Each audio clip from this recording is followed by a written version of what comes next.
Me dire que j'allais tomber enceinte, on se dit tout le temps, ça peut arriver qu'aux autres, pas à vous. Ce qui me dérangeait, c'était de l'annoncer à la famille. Comment j'allais le faire? Vous avez été très nombreux à être émus, voire bouleversés par le témoignage de cette toute jeune maman célibataire de 14 ans, Linda, et à demander de ses nouvelles. Qu'est-ce qu'on va devenir quoi toutes les deux? Tout ce qui m'attache à la société, pour l'instant, c'est ma fille, quoi. En 1994, elle me racontait ses fugues, son mal-être, comment ce bébé était venu combler un manque affectif dû en grande partie à l'absence de son père qu'elle recherchait. Aujourd'hui, j'ai retrouvé Linda. Elle a 44 ans, elle est fonctionnaire territoriale.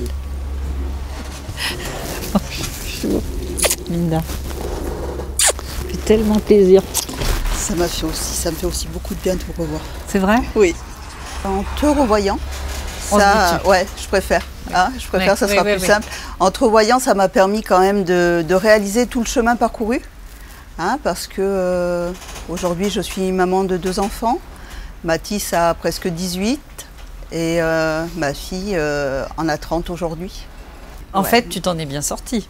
Tu dirais ça ou pas? Ah oui, je m'en suis bien sortie. Ouais. J'ai eu beaucoup de chance, j'ai pas à me plaindre, j'ai une vie professionnelle épanouie. Mais alors, comment tu t'es débrouillée? Parce que tu avais 14 ans, tu arrêtais l'école, tu reprenais l'école, tu avais ce bébé. Comment tu as fait pour avoir un métier? Comment tu t'en es sortie? Donc, je suis partie de l'abri à 18 ans. L'abri, il faut dire que c'est... C'est le foyer de maman célibataire hein, qui m'a accueillie, qui a été ma 2e maison, mon refuge. Et donc, je me suis mise à faire des stages, des formations par-ci, par-là. Ça a été compliqué. Vraiment, ça a été compliqué. Aujourd'hui, je peux le dire, hein, je sais à quel point ça peut être difficile. J'ai vécu des moments terribles. J'imagine, et financièrement aussi. Terrible. Ça a été le cataclysme. Germinal, il y a eu des moments où je l'ai vécu chez moi.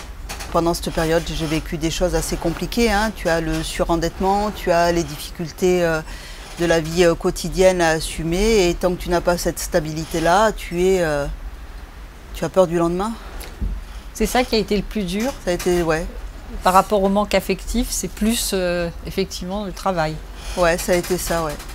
Parce que justement, t'as pas le temps. T'as pas le temps. La vie te laisse pas le temps d'avoir tes douleurs internes. T'as l'urgence vitale en priorité. Mais pas pour moi, hein. Pour elle. Pour elle. Est-ce que tu as souffert des préjugés? J'ai été souvent jugée par le fait de la fille facile qui a eu un enfant à 14 ans. Quand tu te présentes à un emploi sur ton CV, il y a quand même l'enfant, quoi. Hein. Donc, des fois, ça peut laisser induire des choses dans l'esprit de la personne en face qui ne sont pas très respectueuses même. Hein. Mais ouais, le regard de l'autre, ouais, c'est pas simple. Non. Maman célibataire à 14 ans, surtout dans les années 90. Un cas social. Qui ne l'est pas, finalement. Si ma fille, je ne l'aurais pas eue, si elle n'aurait pas été là, je pense que j'y serais encore dehors. Parce que tout ce qui m'attache à la société, pour l'instant, c'est ma fille, quoi. Et est-ce qu'avec le recul, tu dirais que ta fille t'a sauvée des errances, de la fugue, ce que tu disais à l'époque?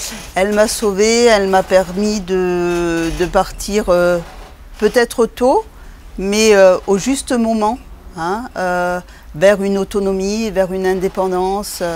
Elle m'a appris la résilience, la persévérance. Elle m'a permis d'être moi, en fait.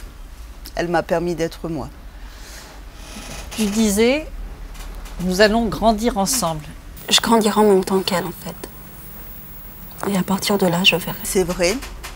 Parce qu'en fait, c'est ce qui s'est passé. On a vécu des tas de choses, hein, ça n'a pas été évident. Hein. Je crois que là-dessus, il faut être très clair. C'est pas facile d'être parent de nos jours. Et celle-là, encore moins quand tu as 14 ans. Tu vis par... Toute seule. Tu passes par des moments très compliqués. Tu as toujours la peur au ventre quand même qu'on te l'enlève, hein, de ne pas être capable. Ça, c'est des choses qui restent. C'est des choses qui restent. Tu as eu peur comme ça? J'ai eu peur, mais très longtemps. Hein, et même avec le deuxième, hein, je pense qu'il y a des séquelles qui restent et qui sont installées en toi, dans ton fonctionnement. Et tu fais ce que tu peux, comme tu peux. Tu essayes toujours d'être au maximum. Et vous pensez que vous serez vigilante? En fait, je tiens à établir entre moi et ma fille une relation de mère et fille, mais tout à la fois une relation quand même à qui elle peut parler. Parce que ma mère n'était pas vraiment ouverte avec moi. Je ne pouvais pas lui parler de la sexualité. J'avais beaucoup de mal. Et on a pu en fait établir une relation où il n'y a aucun tabou. Entre moi et ma fille, je peux le dire, je peux l'affirmer, aujourd'hui, il n'y a aucun tabou. Ah, tu as fait le contraire de ta mère. Oui, c'était primordial. C'était primordial. Et alors, est-ce que ta fille est à la recherche, comme toi tu l'as été, de ton propre père? Est-ce qu'elle a été à la recherche de son père? Oui, mais elle a su le dire. En fait, dès qu'elle l'a dit, à l'époque, je travaillais au commissariat central de Montpellier et j'avais déjà essayé de reprendre contact avec son papa par l'intermédiaire de sa maman. Mais j'avais aucune nouvelle et en fait, je l'ai joué au bluff un jour, j'étais en poste et j'ai fait bonjour, c'est le commissariat de Montpellier, s'il vous plaît, vous demandez à monsieur un tel de me rappeler. Et il l'a fait. Et il l'a fait. Et donc de là, à un moment où Yasmine a exprimé ce besoin-là, qui était viscéral, hein, que je ne pouvais que comprendre pour l'avoir vécu, eh ben, elle a pu rentrer en contact avec lui, avoir un lien. Et aujourd'hui, ils ont toujours un lien, tous les deux. Et je voulais vraiment pas qu'elle vive cette douleur interne viscérale, parce que ça peut être une douleur très profonde. Hein, que tu connaissais. Que je connaissais. C'est pas possible, ouais. Non, j'aurais pas pu. J'aurais pas pu. D'ailleurs, je ne veux vraiment pas qu'il passe par le tiers des difficultés que j'ai pu avoir. C'est pas concevable, en fait, pour moi. Je veux pas qu'ils aient mal. En fait, tu n'as cessé d'être tourmentée par l'absence de ton père. En fait, ça a été miraculeux, Mireille. Ça a été miraculeux parce qu'après l'émission, j'ai eu un coup de fil à l'abri et ce monsieur se présentait être mon papa. Non. Si. Et moi qui pensais vraiment qu'il m'avait renié, hein, parce qu'il savait que j'avais été maman célibataire, que... Tu n'avais plus de nouvelles. Que j'avais plus de nouvelles, et en fait, non, il ne savait pas. Il ne savait pas, on m'avait menti encore une fois. Hein, parce que toutes les années de errance où je cherchais mon papa, j'ai appris qu'en fait, il y avait une personne dans mon entourage proche qui avait des liens avec lui. Donc moi, je fuguais, je le cherchais, mais elle avait un contact téléphonique avec. Et ouais. et tout ça, et ben voilà. Et il t'a retrouvé après l'émission, il t'a appelé après l'émission? Oui, il m'a appelé, on a pu parler, on a parlé très très longtemps. Très très longtemps, et malheureusement, on se dit toujours qu'on a le temps de se revoir, et la vie fait que, ben, après c'est trop tard. Il est décédé en 96, suite à un accident. Et j'ai pas eu le temps de le voir. Par contre, il a eu le temps de voir Yasmine. Ah, c'est beau. Et ça, c'est beau et c'est triste. Et ça, c'est super important. Mais c'est essentiel, dans ton histoire. Dans ma reconstruction personnelle, ça a été essentiel. Tu sais, c'est une chose que j'apprends, là, qui t'avait appelé après l'émission. Tu t'es dit, quel temps perdu, quel gâchis? Même pas. Même pas, en fait. J'avais encore cette petite part d'inconscience qui faisait qu'on vit à l'instant présent et qu'on pense ni à hier, ni à demain, ni à... Mais ça a suffi, en tout cas, toi, à te réconcilier déjà avec lui. Oui, ça m'a suffi largement, comme... je pense qu'il m'aurait fallu que ça, en fait. Il m'aurait fallu que ça. Même un coup de téléphone, un échange téléphonique, cette possibilité-là pour éviter de vivre certaines choses, et encore. J'en suis peut-être pas si sûre. De vivre quoi? Pour éviter quoi? Ce manque intérieur, ce mal-être, ce besoin de te mettre en danger, hein, parce que c'est ça. Hein. J'étais toute jeune, hein, je partais à l'aveuglette, je me retrouvais dans les rues de Paris, ça pouvait être la rue de Pigalle, ça pouvait être n'importe où, oui. J'avais besoin de savoir où il était, quoi. J'avais besoin de lui parler, j'avais besoin de le voir, j'avais besoin de... J'ai que très très peu de souvenirs, très très peu de souvenirs. Et j'ai le souvenir que je sautais sur le lit de mes parents le jour où il est venu me dire au revoir quand même. Hein. Ça, c'est resté ancré. Je le revois avec cette vieille trousse de toilette qu'ils avaient à l'époque dans les années 80. Ouais, je le vois me dire on se revoit bientôt. Et là, il faut que je parte. Qu'est-ce que vous recherchez, vous, auprès des hommes et des garçons? En fait, au début, je cherchais, je pense encore, le réconfort que mon père n'a pas pu me donner, la tendresse, quoi, qu'il n'a pas pu me donner, qu'il a donné à mes frères et sœurs. En 1994, tu disais que tu attendais le réconfort des hommes. Aujourd'hui, tu dirais quoi? Ah non, non. Non, non, j'en suis plus du tout là en fait. Je suis plus du tout au stade où j'attends un homme pour me sauver. En général, je préfère qu'ils se sauvent d'abord eux-mêmes. Pourquoi? Je préfère. Pourquoi? C'est ce qu'ils te disent? Ah ben t'as toujours le beau chevalier avec son cheval blanc qui arrive, qui a une vie parfaite et qui veut t'emmener là-dedans. Et en fait, tu te rends compte que c'est à toi de le sauver, quoi. Autrement, le bateau, il part à la dérive. Non, non. Non, j'en suis plus là du tout. J'en suis plus là. Et en général, j'attends quand même d'un homme, avant qu'il investisse ma vie, qu'il commence déjà par régler la sienne.